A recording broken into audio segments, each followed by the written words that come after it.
Potiphar, a man of great authority in ancient Egypt, lived at the height of one of the most powerful empires in history.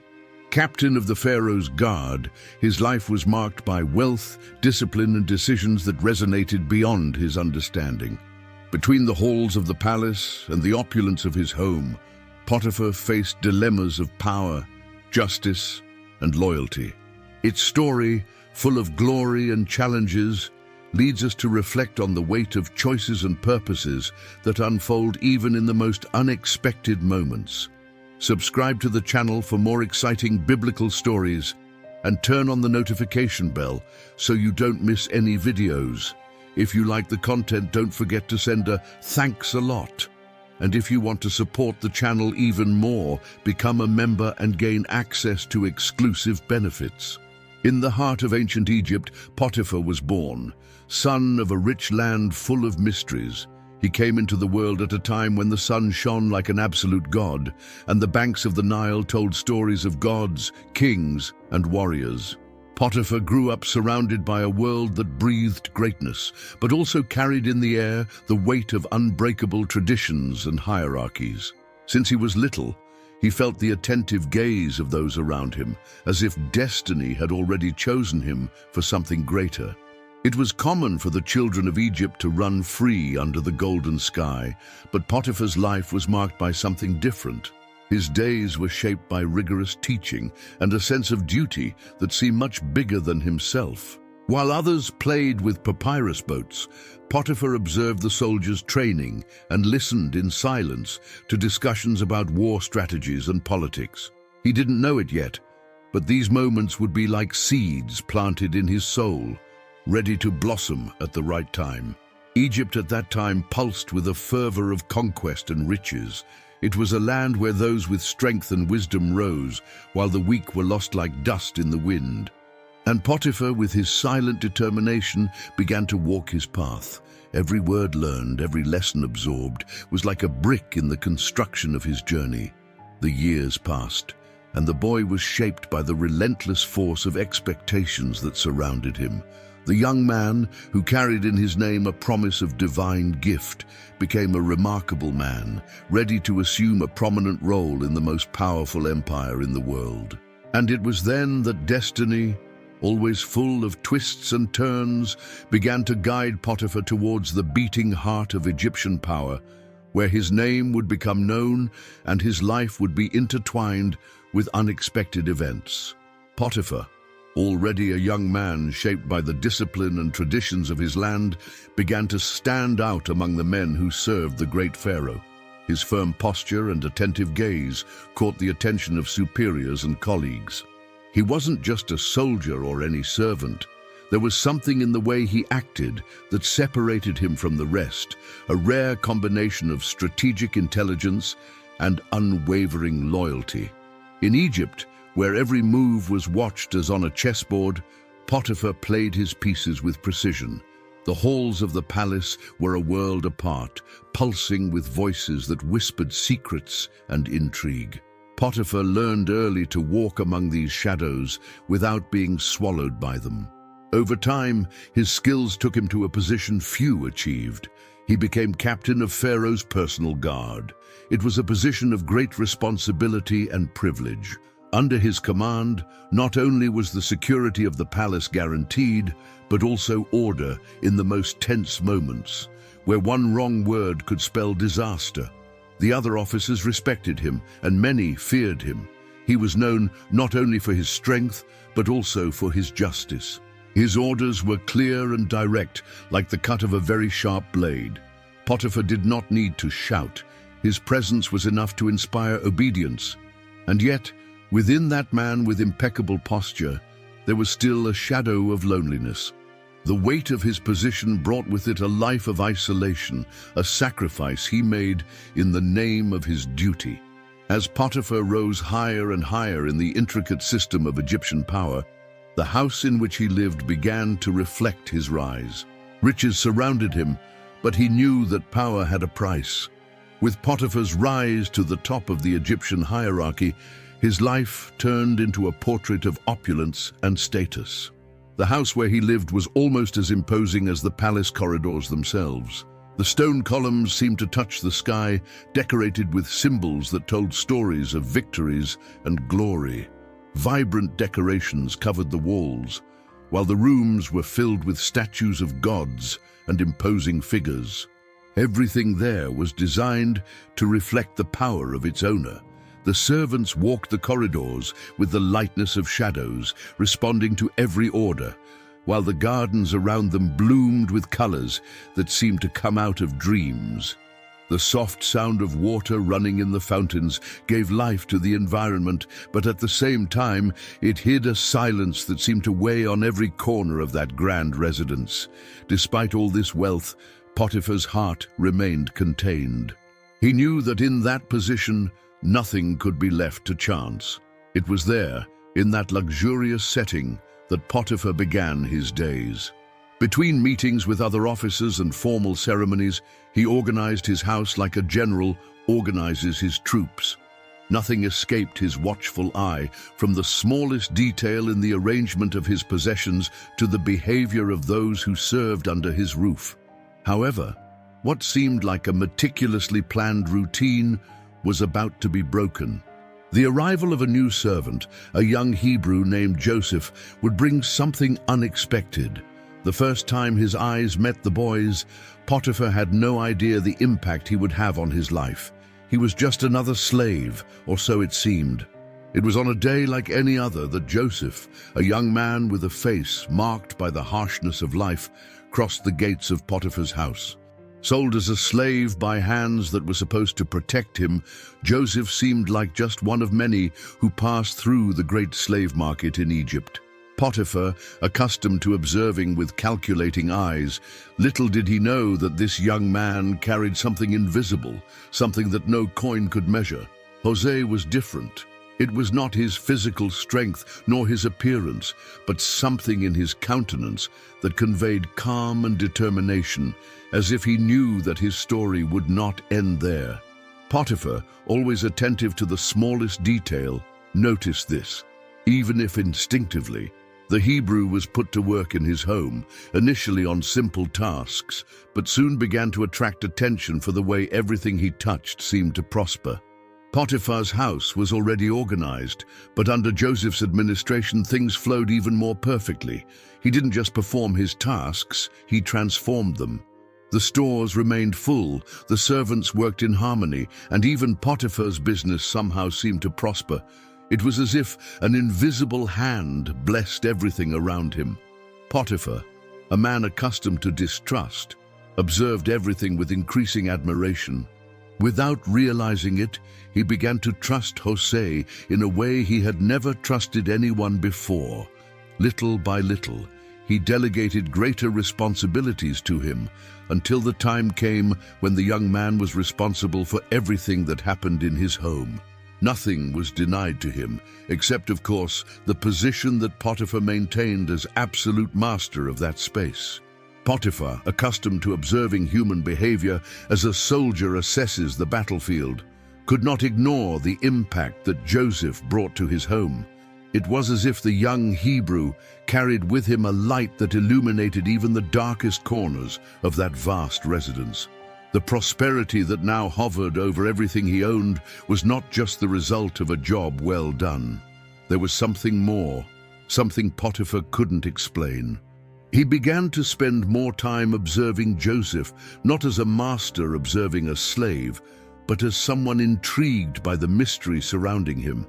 Jose seemed to work with a calm that was almost supernatural, a confidence that went beyond logic.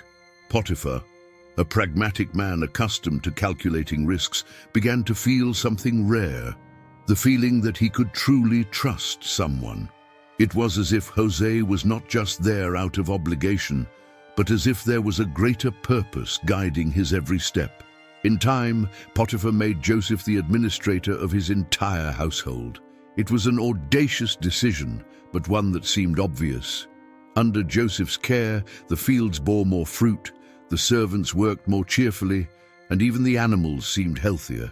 It was as if every detail, no matter how small, had been touched by an invisible force that brought harmony.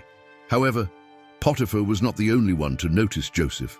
Other, more dangerous eyes began to rest on the young Hebrew. As Potiphar, in his growing confidence, handed over more and more responsibilities to Joseph, a silent tension grew within the house. In the corridors where order once reigned, something subtle began to change. The harmony that Joseph brought to Potiphar's house was visible, but like a calm river that hides treacherous currents, all was not at peace. There was someone who observed Jose with different eyes. Potiphar's wife, fascinated by the strong presence of the young Hebrew, began to feed a desire that grew every day. He was handsome, principled, and exuded a calm strength that intrigued her. Something about Jose's reserved behavior, always respectful and focused on his tasks, seemed to increase his curiosity even more. At first, it was just furtive glances, quick as lightning, that crossed the corridors of the large house. But these glances soon turned into something more direct. Potiphar's wife, accustomed to having everything she wanted, began to approach Joseph, throwing words that hinted at increasingly clear intentions. He, however, deviated.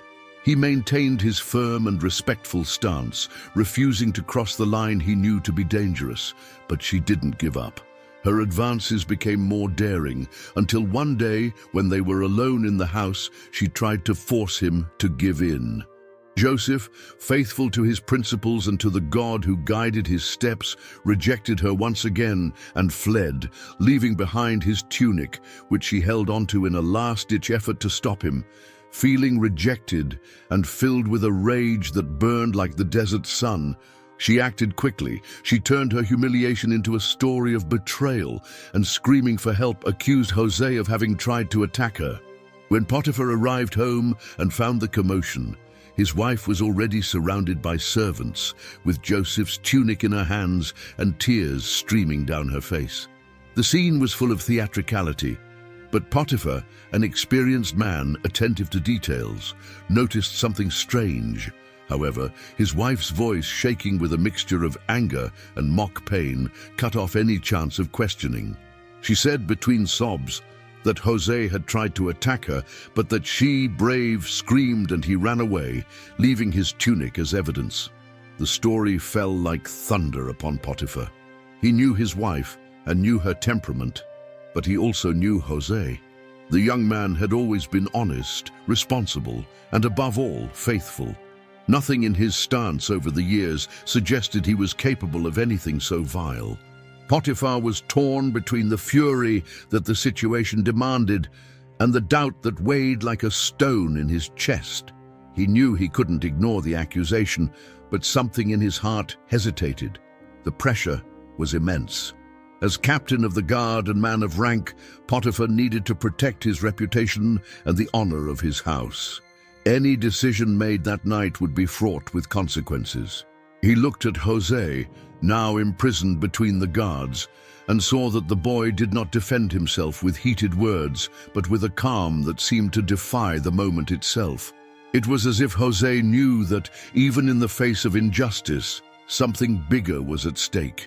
Despite his doubts, Potiphar could not defy what was expected of him.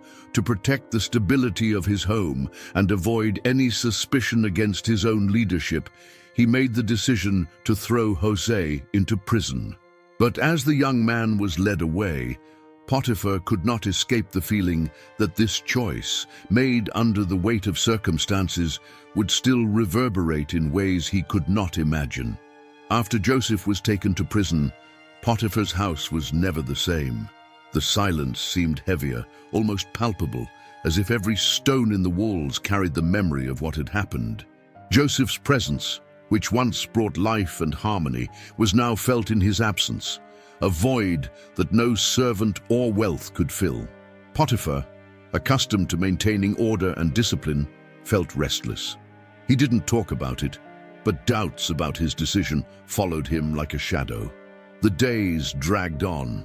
The prosperity that Joseph brought, like a gentle wind that moved everything in the right direction, began to disappear. Little things started to go wrong. Harvests seemed less plentiful, servants less efficient, and even businesses that once flowed easily faced unexpected difficulties. Potiphar noticed all this, but he didn't say a word. He was a man of authority, accustomed to hiding his concerns behind an impenetrable expression. At night, while the rest of the house slept, Potiphar often found himself alone in his great hall, staring into the dancing shadows of the torches. It was as if something inside him was calling him to reflect on what had happened. He remembered the look on José's face when the guards took him away. There was no fear, no anger, just a calm that disturbed him, a serenity that seemed to say that this young man knew something that Potiphar didn't. Despite this, life went on, as it always does. Potiphar tried to move on, dedicating himself to his duties as captain of the guard and to affairs of state. But destiny, with its peculiar way of writing stories, was already preparing something unexpected. As time passed, Potiphar's name began to disappear from conversations in the palace. He continued to carry out his duties, as he always had, but the intensity that marked his days seemed to have diminished. The house that was once a reflection of his position and power now seemed like an ordinary place, surrounded by a monotony that contrasted with the years José was there. The captain of the guard, a man who had always lived with control in his hands, now dealt with a void he didn't know how to fill. In the palace corridors, other topics dominated the conversations. Potiphar heard about the new prisoners, matters of state, and even rumors about a young Hebrew man in prison who had the gift of interpreting dreams. At first, these murmurs didn't catch his attention. He had more pressing matters to attend to, or at least that's what he told himself. But with each report, something inside him seemed to stir. He avoided thinking about José, but it was impossible to ignore the feeling that destiny had not yet closed that chapter. Potiphar did not know that in the darkness of the prison, the young Hebrew he had sent to oblivion was gaining a place in the hearts of others. His interpretations, precise and full of wisdom, began to attract the attention of even the guards and influential people in the palace. Meanwhile, Potiphar's life proceeded at a predictable but lackluster pace. He was still captain of the guard, but his importance seemed to be diluted amid the new intrigues and changes in the kingdom. And then, without warning, something started to change. An unexpected movement in the palace, a stir among the servants and officials, seemed to announce that a turnaround was about to happen. The palace was in an uproar. A disturbing dream of Pharaoh himself had thrown the kingdom into a state of unrest, and all the court magicians and sages had failed to decipher its meaning. Potiphar, always attentive to movement, noticed the increase in comings and goings in the corridors. Then came the rumor there was a prisoner, a Hebrew, who could perhaps interpret the king's dream. It was impossible not to connect this with the young man he himself had sent to prison. As Joseph's name began to circulate again, Potiphar felt something unexpected, a mix of curiosity and a certain relief. Had he been fair, or had I failed to see the truth at the most crucial moment? The memories of José's calm look on the day of his arrest came back strongly, bringing with him a discomfort that he had tried to bury. When Joseph was called before Pharaoh, all of Egypt seemed to hold its breath. Potiphar was not in the throne room at the time, but he knew, as did everyone else, what happened next. The young Hebrew interpreted dreams with a clarity that no one else had, predicting years of plenty, followed by years of famine, and proposing a strategy to save the kingdom. In a matter of hours, Joseph, the forgotten slave, was elevated to the position of second in command of all of Egypt. The news spread through the palace like wildfire. Potiphar, upon hearing her, felt a mixture of incredulity and admiration. Joseph, the same young man he had once trusted with his household, was now the most powerful man in Egypt, after Pharaoh himself. Life's twists and turns never ceased to surprise him, but this one was particularly striking. He wondered as he walked through the gardens of his home what role he had played in José's destiny and what the future still held for them both. And so, Potiphar's story became intertwined with a destiny far greater than he could ever imagine. As Egypt transitioned from years of plenty to years of famine, it watched from afar the impact of Joseph, now an imposing figure, administering the kingdom with wisdom and precision. Potiphar was not a man of poetic words, but there was something inside him that recognized the grandeur of that moment. Perhaps, he thought, his decision to trust Joseph in the early days had been guided by something beyond his own perception. Potiphar never became the protagonist of the narrative that would change the course of history, but that does not diminish the role he played. He was a bridge, an essential piece in a larger plan that he himself could not understand. The decision to place Jose in charge of his household was not just a matter of convenience. It was the beginning of a journey that would take the young Hebrew to the throne of Egypt. There are profound lessons in Potiphar's story. She reminds us that often the choices we make and the people who cross our path have impacts that go far beyond what we can see. Potiphar teaches us about the complexity of human judgment, about how our decisions, even those made under pressure, can open doors to greater purposes. It also alerts us to the weight of injustices, to the silences we carry, and to the doubts that, if not confronted, can accompany us throughout our lives. And in the end, Potiphar's story is not just about power or wealth, but about how every life, whether grand or low-key, is connected to something greater. He stood as a reflection of human complexity, with its virtues and flaws, while the world around him was transformed by a purpose that he helped, without even realizing it, to realize.